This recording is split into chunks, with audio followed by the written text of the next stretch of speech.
wasn't the sound of mice. It was the sound of a fingernail, thick and yellowed, dragging slowly down the inside of the bedroom wall. Screech, screech, screech. Elias tapped on the wallpaper. The wall sounded hollow. He leaned his ear against it and heard a wet, raspy breath on the other side. Then a voice, thin as a thread, whispered, "Is it dinner time yet?"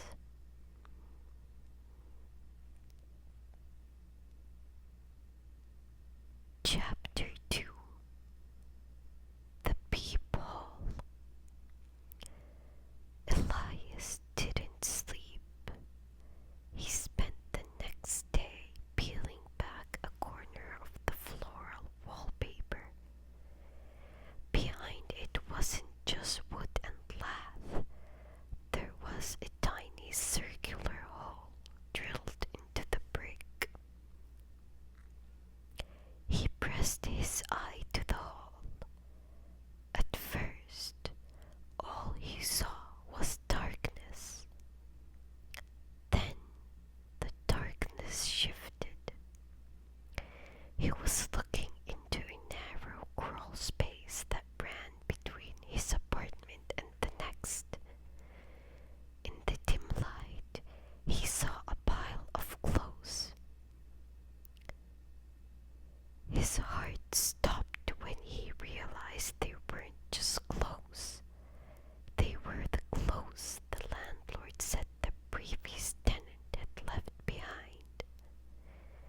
They were covered in a thick gray dust. Suddenly, an eye appeared on the other side of the hole. It was pale, milky white, and much too large for a human face. It didn't blink. "You have such beautiful skin, Elias," the voice wheezed from the darkness. "It looks so tight, so fresh. Mine is starting to peel."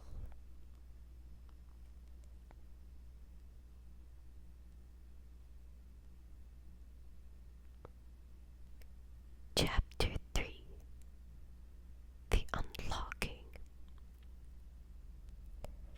Elias ran for the front door, but the deadbolt wouldn't turn.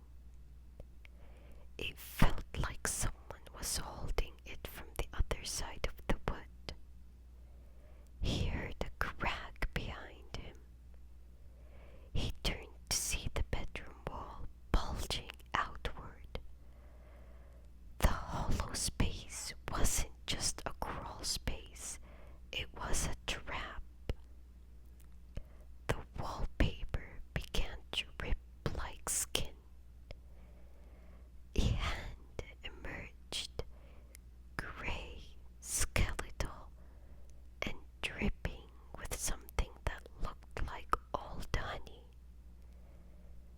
Then came the head. It had no hair, and its skin hung off its frame in loose, wet folds, gathered at the chin like an oversized coat.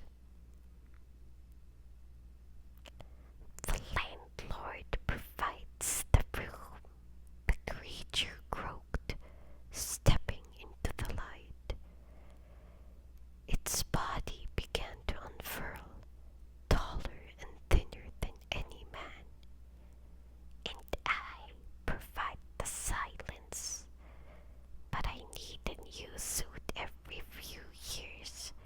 The old ones get so tattered." The creature reached for its own neck and unzipped a seam in its gray flesh.